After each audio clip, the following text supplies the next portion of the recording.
तर महाराष्ट्रातील सर्व नागरिकांसाठी अतिशय महत्त्वाची आणि मोठी अपडेट या ठिकाणी आलेली आहे।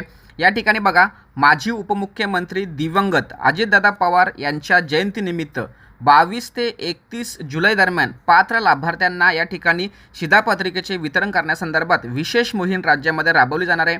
आणि या ठिकाणी बघा, अन्न नागरी पुरवठा व ग्राहक संरक्षण मंत्री श्री छगन भुजबळ साहेब यांच्या पुढाकाराने हा महत्त्वाचा निर्णय घेतला आहे। त्यामुळे या निर्णयाच्या माध्यमातून दिनांक 22 जुलै ते 31 जुलै या कालावधीमध्ये तुमचं जे रास्त भाव दुकानदार आहे त्यांच्याकडे किंवा तहसीलदार कार्यालयामध्ये तुम्हाला विशेष कागदपत्र घेऊन तुम्हाला या दरम्यान अतिशय जलद पद्धतीने तुमच्या रेशन कार्ड संदर्भात ज्या काही अडचणी असतील त्या अडचणी या ठिकाणी सोडवल्या जाणार आहेत।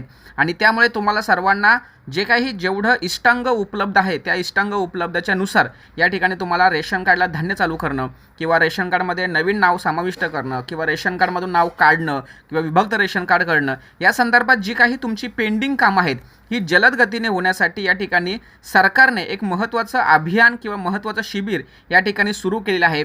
लाभार्थ्यांच्या माध्यमातून अनेक प्रश्न असतात की सर आम्ही तहसीलदार कार्यालयामध्ये गेल्यानंतर या ठिकाणी इष्टांग शिल्लक नाही अशा पद्धतीचं त्या ठिकाणी जे काही अधिकारी असतात ते सांगतात।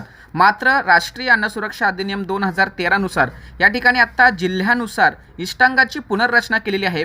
त्यामुळे प्रत्येक तालुक्यामध्ये प्रत्येक तहसीलदार कार्यालयामध्ये इष्टांग शिल्लक आहे। त्यामुळे तुम्हाला त्या ठिकाणी इष्टांग शिल्लक असताना सुद्धा जर नाकारत असत हे चुकीचं आहे। तर या संदर्भात तुम्हाला आता एक चांगली संधी आहे की या ठिकाणी जे काही अजितदादा पवार साहेब यांच्या जयंतीनिमित्त राज्य सरकार प्रशासनाने 22 ते 31 जुलै दरम्यान शिधापत्रिकांचे वितरण करण्यासंदर्भात जी विशेष मोहीम राबवली जाणार आहे किंवा जात आहे तर त्यामध्ये तुम्हाला लाभ घेऊन तुम्हाला त्या ठिकाणी संधी मिळणार आहे तुमचं रेशन कार्डचं काम तत्परतेने करून घेणं। त्यामुळे मित्रांनो, महाराष्ट्रातील सर्व नागरिकांना ही व्हिडिओ नक्की शेअर करा।